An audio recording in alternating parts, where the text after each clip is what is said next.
Hello everyone, Charles Watts here, the Arsenal correspondent at Goal, joining you a couple of days before what is a huge game for Arsenal, potentially the biggest game of the season. Actually, right now, the way things stand, it certainly is the biggest game of the season. Arsenal versus Benfica, second leg of that last 32 Europa League tie, eagerly poised at 1-1 after that first leg in Rome, which Arsenal will still probably be kicking themselves over. Because that was a game they really should have won, with the opportunities that they created and the dominance they enjoyed, but they didn't. And now they have it all to do when they head out to Greece for that second leg in Athens, Arsenal's home leg, but it is going to be played in Athens, obviously, because of the whole COVID regulations. Arsenal will be holding a press conference tomorrow morning, 9 a.m, with Mikel Arteta.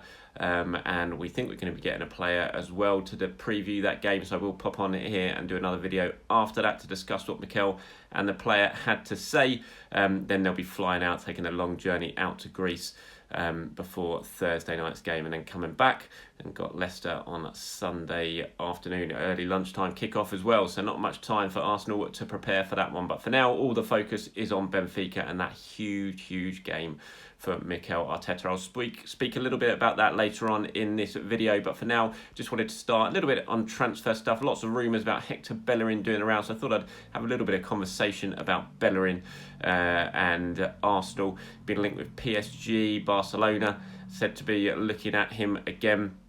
There was interest from PSG last summer, we know that. Arsenal didn't want him to go. Mikel Arteta convinced him to stay put. Hector was quite keen on the idea of moving.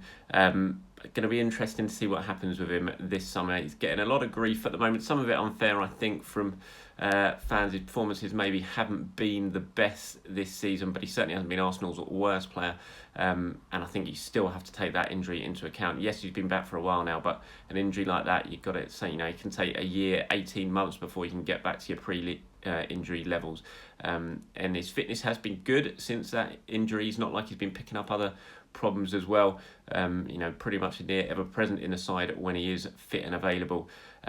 Yes, he seems to have lost a little bit of the pace that we all knew Hector had before that injury, but he doesn't stop trying, doesn't stop working. He still keeps bombing forward and getting into decent areas in the final third to support the attack. Unfortunately, his final ball does let him down at times. But anyway, he's been linked with PSG, who, from what I understand from people that I know over in Paris, will probably be looking for a right back this summer. Like I said, they did try to put the feelers out for Bellerin last summer.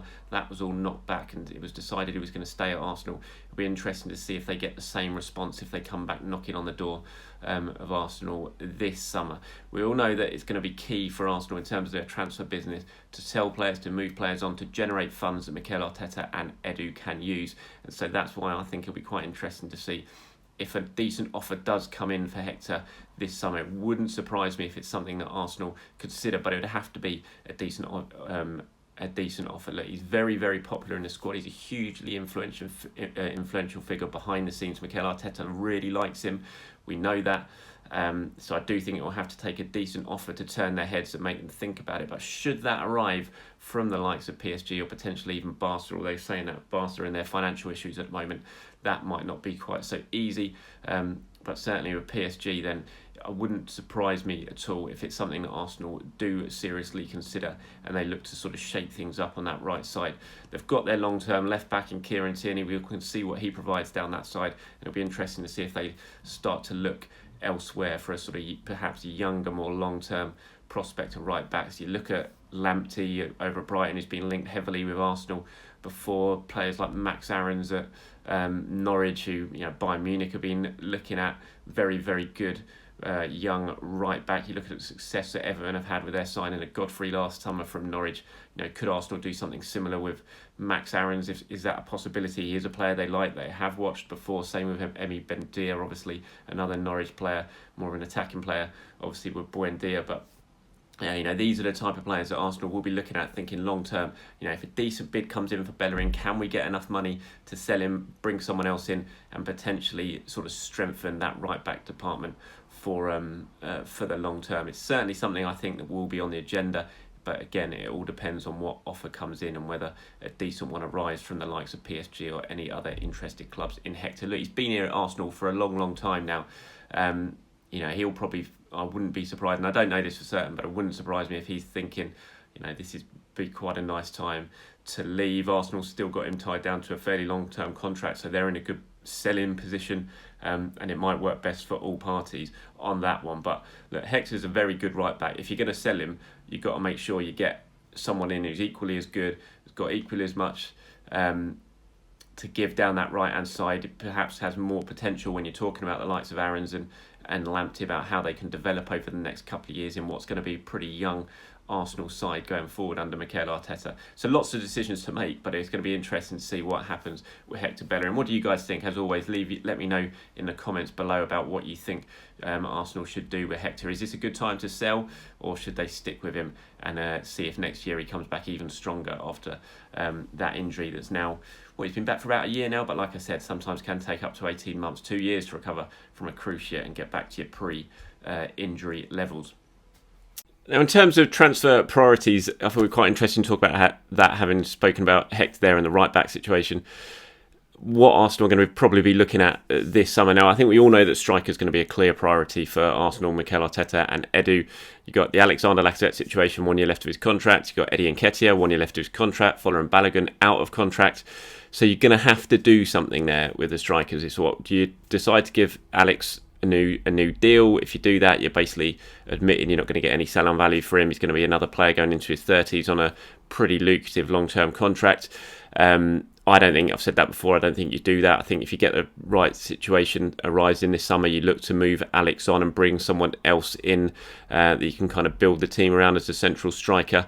I think Eddie you give a new contract to if you can, just because I'm not saying that Eddie's going to be a world beater at Arsenal or anything like that, but you protect your investment there with Eddie. If you can, you get him down to a long-term contract, because you've got a very sellable asset there and a very valuable asset that you don't want to lose for cheap. And so I certainly think if you can, you give Eddie Nketiah a new contract. The only situation here there's who his agent is the same agent as Folarin Balogun, and you begin to worry about exactly what's going to happen with Eddie.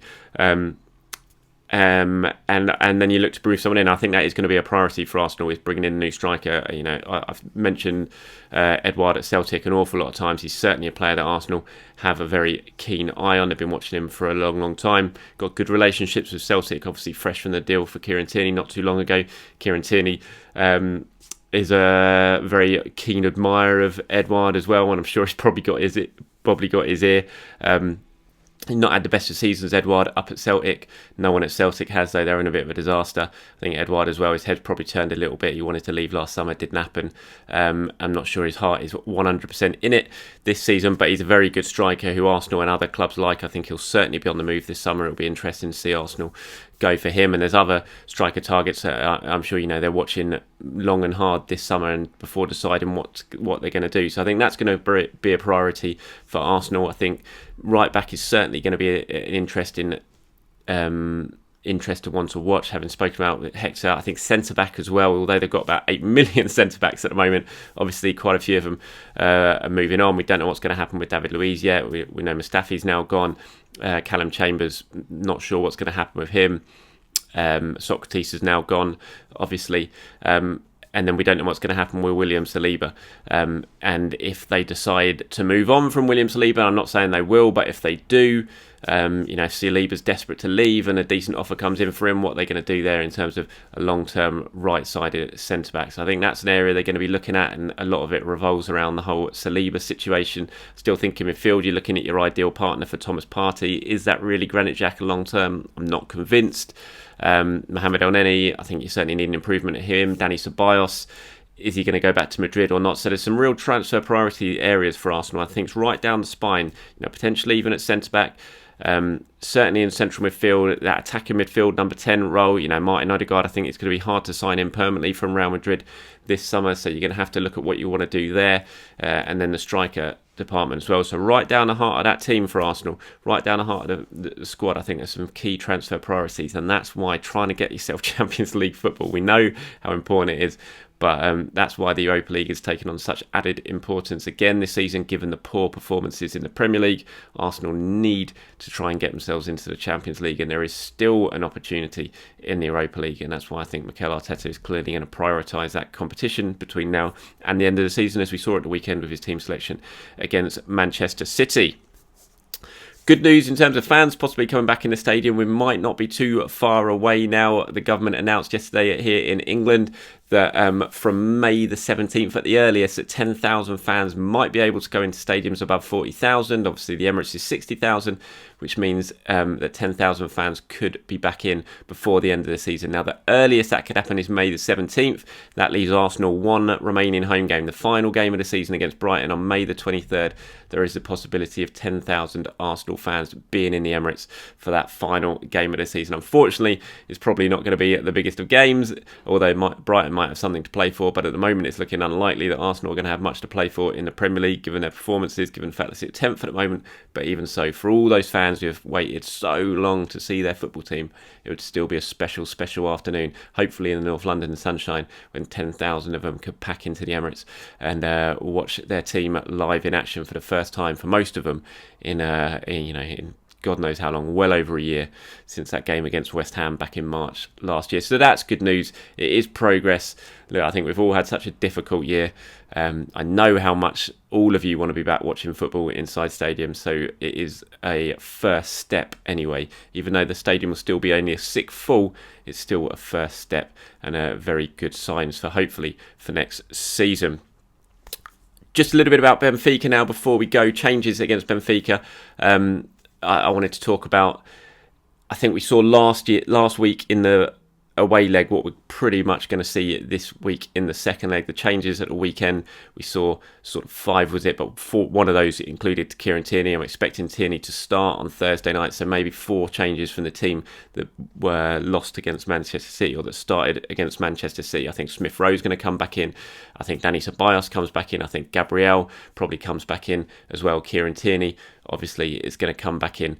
And I expect Aubameyang will continue up front, although a lot of you still want Alexander Lacazette, given the last couple of performances by Aubameyang. But I think he'll start once again. I think we're probably looking at a team against Benfica of Leno in goal, Bellerin, Gabriel, Luiz, Tierney, Xhaka, Ceballos, Saka, Smith Rowe.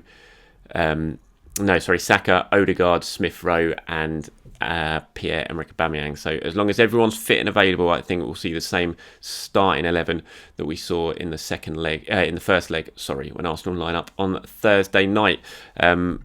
It's a huge game. It really is a massive game. In terms of the team news for that one, I think we're expecting an update from Arsenal tomorrow. I haven't heard of anything sort of picked up. We obviously got the Rob Holding situation from Saturday when he went off with that head injury. We're not sure yet exactly the extent of that injury and whether he's going to be available for that game. So that's one to keep an eye on. But there's certainly a doubt with that head injury he sustained in the closing stages at the weekend against Manchester City. Thomas Partey, it's still looking very unlikely that he's going to be involved as he continues to come back from the hamstring problem that has ruled him out for a while now since that defeat at Aston Villa. But aside from that, pretty much everyone good to go as far as I'm aware.